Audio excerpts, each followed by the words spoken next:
So in this hand, under the gun 1 opens to 15. He's an older dude.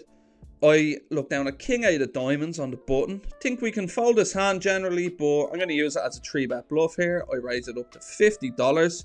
The small blind calls and under the gun 1 calls. We're going 3 ways to a flop. There's 155 in the middle and it comes down 6 of hearts, 5 of spades, 9 of diamonds. So we flop a gut shot here and we also have a backdoor flush draw.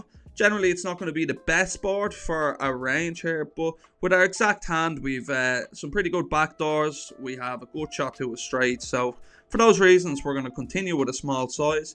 We bet 45, and the small blind folds, and under the gun 1 calls. Turn now comes to 5 of diamonds. Pair in the bottom card gives us the second no flush draw to go along with a gut shot. So after under the gun 1 checks to us again, this is definitely a card we're going to bluff, especially when we pick up more equity. Not the best board for our range as a whole, but for this hand in general, we're definitely going to want to barrel the turn here. He checks to us and we decide on a side of $180 into $245. He doesn't think that long before letting it go, so nice to get that one through. We're getting our bluffs through today. We're getting paid with our value hands, so definitely going well this session. Hopefully we can keep it up. It'd be nice if we can have a pretty nice run for the rest of the session.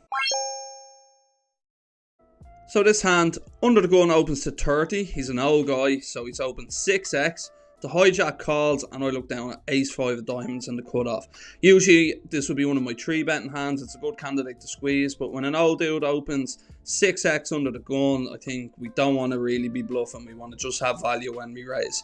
So we call with the ace-5 of diamonds and the big blind also comes along.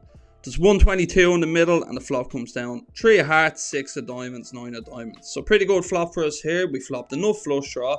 We're not going to be going anywhere. The big blind checks.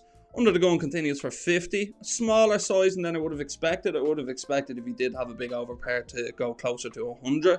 The hijack folds. We're just going to call with enough flush draw and the big blind also calls. Turn now comes to 10 of hearts. There's 272 in the middle. The big blind checks and now under the gun decides to check. I'd still expect him to barrel on such a wet board like this with his overpairs. But when it gets to us, I think we're going to bluff here. We've enough flush draw. We can make the nuts on the river. We can get 2 people to fold and pick up a pretty nice pot if they do. We decide on a sizing of $170. Both players fold, so another pretty good result. We're picking up all these pots where we're just getting our bluffs through. It's just one of them days. Everything is going right. We're pretty locked in at the table. I feel like we're playing pretty well, which is always nice, and it helps when the cards are going your way. So the very next hand after the ace-king hand, I opened black 8s and the hijack to 25 over 2 limps in early position. Button looks down at his hand on the sides. 25 is too little to play and raises to 85. Folds back to me and I call. Flop comes 3, 4, 5 with 2 hearts and 1 diamond. Pretty connected board. Shouldn't hit either of us too hard as it's a 3-bet pot. There's 185 in the middle and I check to the button, who fires out a bet of 175. Pretty big bet, almost pot sized. I think we have an overpair here, but we're definitely losing to some of the bigger overpairs. He can definitely still have bluffs with ace king, ace queen, king queen, bunch of hands like this, maybe hands with backdoor diamonds. So I think I can get behind a fold sometimes on this flop, but folding is also boring. So we're going to stick around and see what he does on the turn. Turn comes to 2 of hearts. Bringing the flush draw, and the ace is now a straight, so we check basically as a give up. A lot of us bluffs now made a straight, so we're just gonna happy to give up here. He checks it back though. River comes to 5 of hearts. It puts 4 to a flush out there, so I think now we probably have one of the worst hands we ever get to the river here with. We don't have a flush. We've only a pair of 8s. So I think this is a hand we probably want to turn into a bluff. Given that we're right at the bottom of our range, I think we can get him to fold some hands like 10s, queens, jacks, hands like this that don't contain a heart. I think an ace will probably call. That's an ace that doesn't have to flush, but we might still be able to get him to fold a hand like that. I don't think we need to go too big. We're representing the ace of hearts or the king of hearts, so we bet 270 as a bluff. He folds pretty quickly and shows us the ace of spades. So we got him to fold a straight. Pretty good result for pocket 8s here. So I'm glad we got this one through. We open it up here under the gun to $30 with Jack 9 of spades. Falls around to the button who calls, everyone else folds. We go heads up to a flop, comes down 10-7 deuce with 2 clubs and 1 spade. So we flop a good shot and a backdoor flush draw. Generally, we are going to have the range advantage here, as when we open and don't get 3-bet, we're going to have a lot more of the overpairs. If button had aces, kings, queens, he's going to 3-bet. So with a hand, I see no reason of continuing to bluff here. I bet $40 and he calls. Turn comes a deuce, pair in the bottom card. I don't expect him to have any deuces, although I'm never going to have any either. But I think, given that we still only have Jack high, we have some outs. We can put a lot of pressure on hands like 8, 6s, 5s. I think we want to go with a big bet here. We settle on a size of $100. Looking back at it, I think we can go even bigger and start to incorporate some overbets here on this turn to really maximise the pressure we put on these hands. If we bet like 185, we're putting so much pressure on all them middle and pairs. Even a hand like Jack 10 is going to start having some trouble calling, knowing that a big river bomb is coming.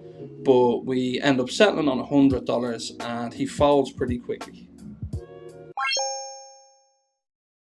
So here's a hand we absolutely butchered. I think we got a case of fancy play syndrome against a fish, which is definitely not advised.